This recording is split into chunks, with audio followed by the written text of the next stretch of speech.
ఉట్టికి ఎగరలేనమ్మా యుద్ధం చేస్తుందట. అలా ఉంది ఇప్పుడు పాకిస్తాన్ పరిస్థితి.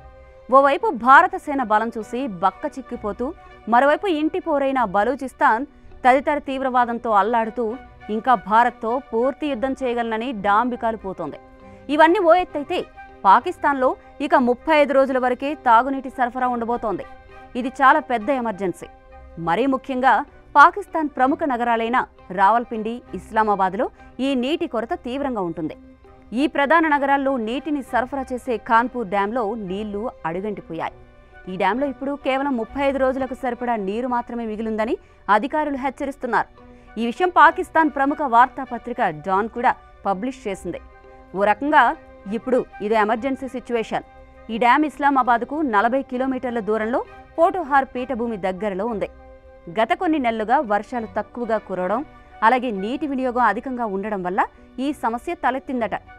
ఏప్రిల్లో డ్యామ్ నీటి స్థాయి సముద్ర మట్టానికి 33 అడుగుల పైన ఉంది.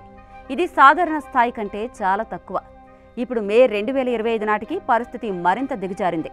దీనివల్ల రావల్పిండి, ఇస్లామాబాద్ నగరాలకు తాగునీటి సరఫరా తగ్గొచ్చు లేదా పూర్తిగా నిలిపివేయొచ్చు. ఈ నీటి కొరతతో లక్షలాది మంది పాకిస్తాన్ ప్రజలు ఇబ్బంది పడతారు. రావల్పిండిలోని వాటర్ అండ్ శానిటేషన్ ఏజెన్సీ నీటి డిమాండ్ సరఫరా కంటే ఎక్కువగా ఉందని చెప్పింది. ఈ పరిస్థితి గనక ఇలానే కొనసాగితే పాకిస్తాన్లోని ప్రధాన నగరాలు తీవ్రమైన నీటి కొరతను ఎదుర్కొంటాయి. ప్రభుత్వం ఈ సమస్యను పరిష్కరించడానికి కొన్ని చర్యలు తీసుకుంటోంది. ఉదాహరణకు దాదూచా డ్యాం నిర్మాణం జరుగుతోంది. ఇది భవిష్యత్తులో రావల్పిండికి 35 మిలియన్ గ్యాలన్ల తాగునీటిని సరఫరా చేయగలదు. కానీ ఈ ప్రాజెక్టు పూర్తి కావడానికి ఇంకా చాలా సమయం పడుతుంది.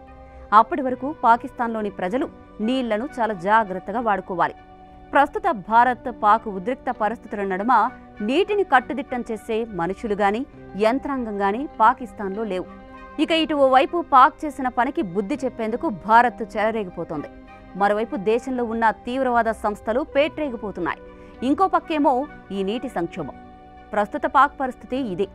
మరి ఇన్ని సమస్యల మధ్య పాక్ బయటపడుతుందా లేక బయటకే పోతుందా అన్నది వేచి చూడాలి.